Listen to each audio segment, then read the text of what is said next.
তাহলে পরীক্ষা সবার জীবনে আছে, এক একজনের পরীক্ষাটা এক এক রকম।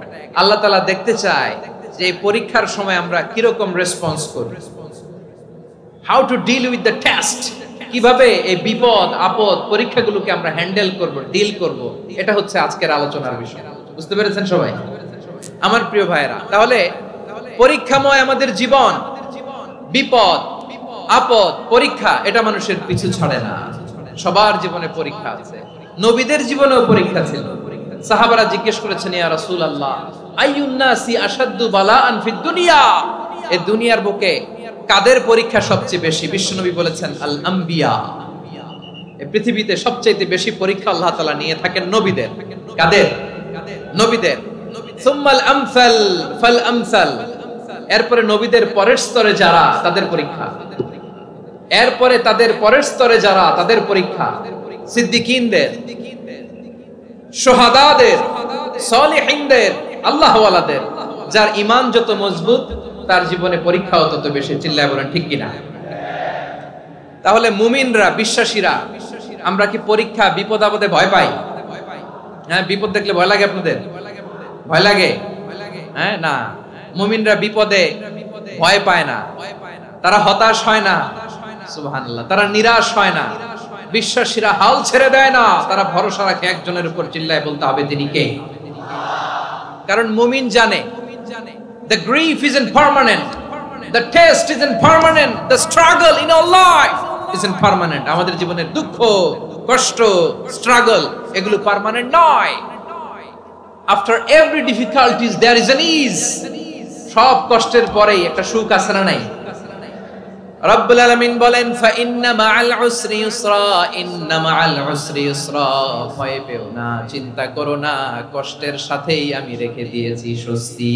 সুবহানাল্লাহ বলেন। মুমিন জীবনে বিপদ যত বেশি, কষ্ট যত বেশি, তার সামনে সফলতা তার চেয়েও বেশি। ঠিক কিনা বলেন? কারণ বিশ্বাসীরা জানে রাত্রি যত গভীর হয় সুবহে সাদিকের সময় তত আগাতে থাকে। গর্ভবতী নারীর পেটের ব্যথা যত বাড়তে থাকে, ঘরে নতুন মেহমান আগমনের সময় ঘনাতে থাকে। মুমিনদের উপর বিপদ, অত্যাচার, আপদ, পরীক্ষা যত বাড়তে থাকে, কালেমার পতাকা উড্ডয়নের সময় কাছে আসতে থাকে। বিশ্বাসীদের এগুলো হিসাব মিলানো অনেক আগে, এগুলো অনেক আগে হিসাব মিলানো। দুঃখের আধার শেষে সুখের আলো মিটি মিটি হাসে। চিল্লায় বলেন ঠিক কিনা? দুঃখের আধার শেষে আলোর প্রভাত হাসে, হতাশার কালো মেঘে যায় গো ভেসে, হতাশার কালো মেঘে যায় গো ভেসে। দুঃখের আধার শেষে আলোর প্রভাত হাসে, হতাশার কালো মেঘে যায় গো ভেসে, হতাশার কালো মেঘে যায় গো ভেসে। কোরআনের পাতায় পাতায় দেখো ঈমানের পথ ঢাকা ব্যথার কাটায়। কোরআনের পাতায় পাতায় দেখো ঈমানের পথ ঢাকা ব্যথার কাটায়। ভেঙে পড়ো না কভু হতাশ হয়ে, ভেঙে পড়ো না কভু হতাশ হয়ে, জ্বলে পুড়ে খাঁটি সোনা হও গো শেষে, জ্বলে পুড়ে খাঁটি সোনা হও গো শেষে। দুঃখের আধার শেষে আলোর প্রভাত হাসে, হতাশার কালো মেঘে যায় গো ভেসে, হতাশার কালো মেঘে যায় গো ভেসে। ঠিক কিনা বলেন? দুঃখ যত বেশি, পরীক্ষা যত বেশি, কষ্ট যত বেশি, সুখের সময় তত কাছাকাছি। চিল্লায় বলতে হবে ঠিক কিনা? এজন্য মুমিন জীবনে পরীক্ষা বেশি, মুমিনদের হতাশা নাই। মুমিনরা নিরাশ হয় না, হতাশ হয় কাফিররা। মুমিনরা কখনো হাল ছেড়ে দেয় না, মুমিনরা ভরসা রাখে একজনের উপর, তিনি কে? তাহলে আমার প্রিয় পটুয়াখালীবাসী, বিপদ থাকবে, পরীক্ষা থাকবে, এই বিপদ থেকে আমাদেরকে উদ্ধার করবেন একজন, তিনি কে? আমরা শুধু আল্লাহর উপরই ভরসা রাখবো। রাজি আছেন তো? চাইবো একজন সত্তার কাছে, আওয়াজ করে বলুন তিনি কে? একজন সত্তার কাছে চাইবে। বিশ্বনবী ওনার চাচাতো ভাই আব্দুল্লাহ ইবনে আব্বাস রাদিয়াল্লাহু তাআলা আনহুকে বললেন, ইয়া আব্দুল্লাহ ইবনে আব্বাস, হে আব্দুল্লাহ ইবনে আব্বাস, ইদা সাআলতা ফাসআলিল্লাহ, যখন চাইবে আল্লাহর কাছে যাও। ও আব্দুল্লাহ, যখন চাইবা আল্লাহর কাছে চাও। ওয়া ইদা ইসতাআনতা ফাসতাইন বিল্লাহ, যখন সাহায্য চাইবা আল্লাহর কাছে ফরিয়াদ করো। জেনে রেখো ও আব্দুল্লাহ, ওয়া'লাম আন্নাল উম্মাতা লাউ ইজতামাআত আলা আন ইয়ানফাউকা বিশাইইন লাম ইয়ানফাউকা ইল্লা বিশাইইন ক্বাদ কাতাবাহুল্লাহু লাক। ও আব্দুল্লাহ, জেনে রেখো, মনে রেখো, গোটা বিশ্বের সবাই মিলে যদি তোমার উপকার করতে চায় ততটুকুই তারা করতে পারবে যতটুকু আল্লাহ তোমার নসিবে সেটা লিখে রেখেছে। ঠিক কিনা বলেন? আর যদি গোটা বিশ্বের সবাই মিলে তোমার বিরুদ্ধে কনস্পাইরেসি করে, ষড়যন্ত্র করে, গোটা বিশ্বের সবাই মিলেও যদি তোমার ক্ষতি করতে চায় ততটুকুই শুধু পারবে যেটা আল্লাহ তোমার জন্য বরাদ্দ রেখেছে। যতটুকু আল্লাহ তাআলা তোমার জন্য বরাদ্দ রেখেছে অতটুকুই ক্ষতি করতে পারবে, আর এক চুল বেশিও করতে পারবে না, কমও করতে পারবে না। চিল্লায় বলেন ঠিক কিনা? এজন্য আমরা চাইবো কার কাছে? সবাই বলেন নাই, আওয়াজ করে বলেন কার কাছে? সব সময় আমরা আল্লাহর কাছে চাইবো, বিপদে আপদে, সুখে দুঃখে, সচ্ছল অবস্থায় অসচ্ছল অবস্থায়, পরাজয়ের সময় বিজয়ের সময়, সব সময় আমরা ভরসা রাখবো কার উপর? সবাই বলুন। একদল লোক আছে যারা বিপদে পড়লে আল্লাহরে ডাকে, আছে না নাই? পটুয়াখালীতে মাশাআল্লাহ নাই, বিপদ আসলে আল্লাহরে ডাকে, বিপদ নাই আল্লাহও নাই। বিপদে পড়লে নামাজ পড়ে, বিপদও নাই নামাজও নাই।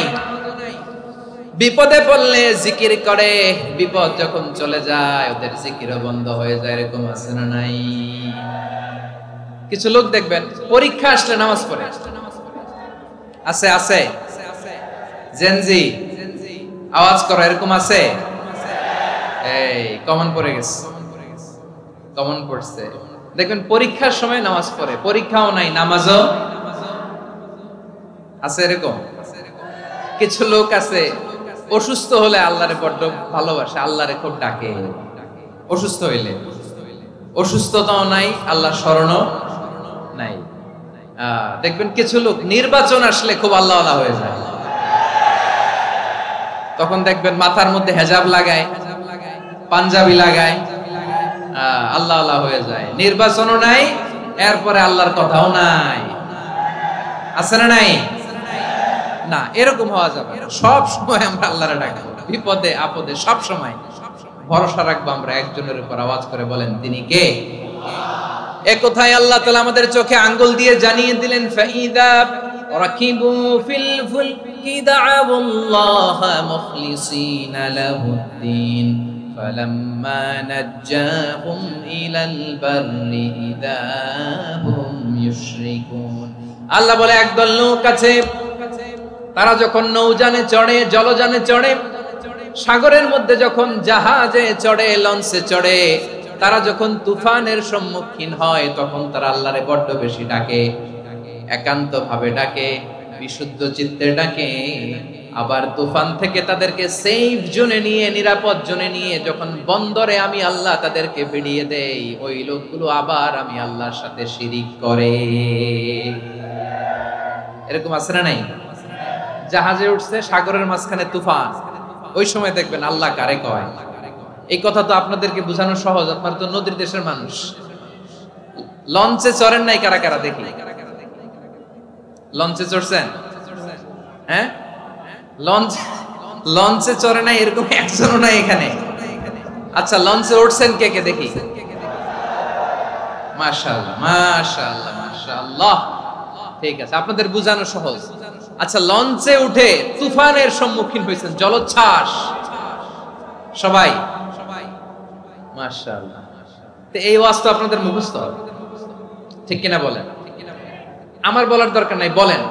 মাঝ নদী, তুফান, জলোচ্ছ্বাস, জলের মধ্যে উচ্ছ্বাস, ঢেউ, টর্নেডো, সাইক্লোন, মেঘের ঘনঘটা, পরিবেশ ঘুটঘুটে অন্ধকার, লঞ্চ একবার এদিকে আরেকবার ওইদিকে, ভিতরে কি অবস্থা হয় বলেন তো? হ্যাঁ, তখন মুসলিম আল্লাহর ডাকে, হিন্দু আল্লাহর ডাকে, ঠিক কিনা বলেন? আস্তিক আল্লাহর ডাকে, নাস্তিক আল্লাহর ডাকে, ঠিক কিনা?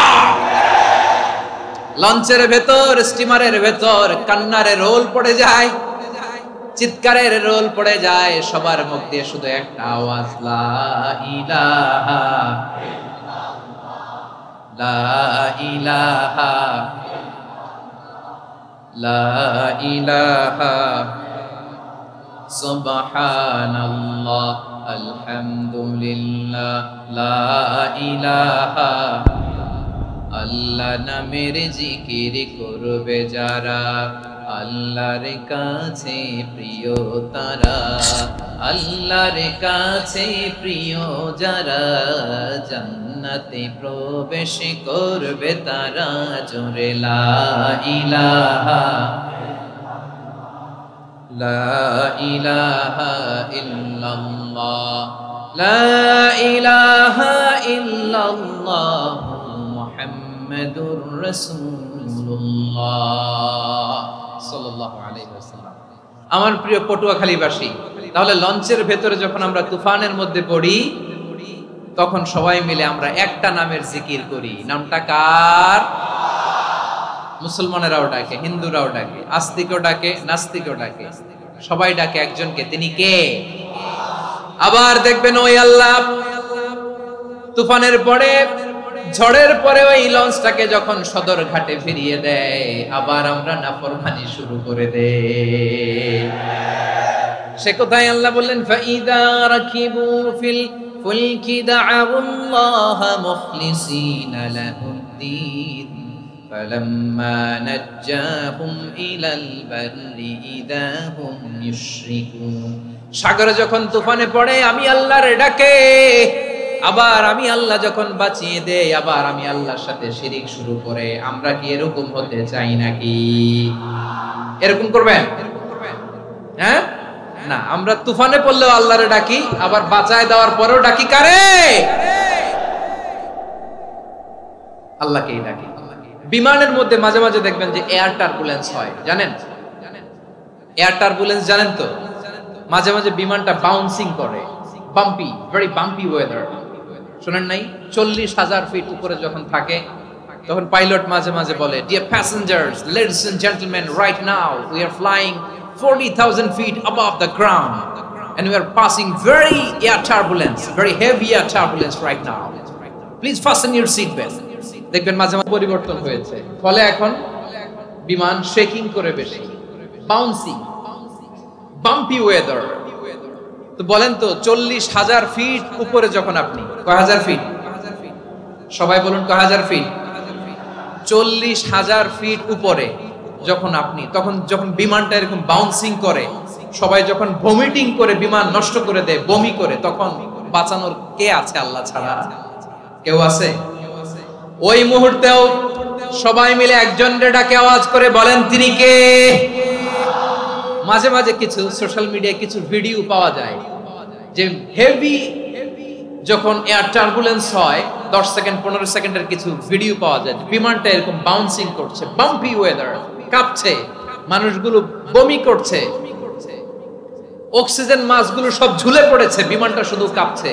তখন দেখবেন বিমানের ভেতরেও এরকম লঞ্চের মতো চিৎকার আছে না নাই? বিমানের ভেতরেও তখন চিৎকার।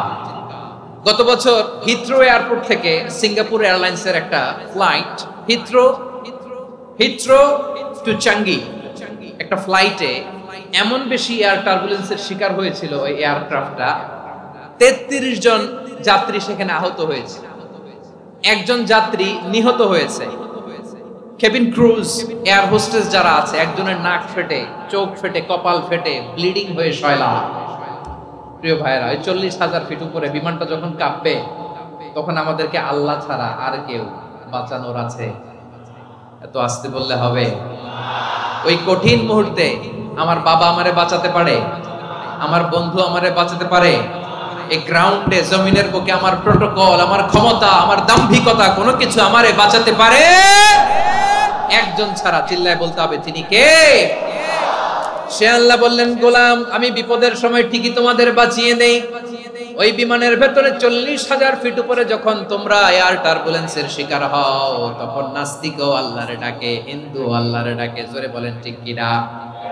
আবার বিমানটা যখন শান্ত হয়ে যায়, একটু পরেই বিমানের স্ক্রিনের মধ্যে হিন্দি সিনেমা খোঁজে।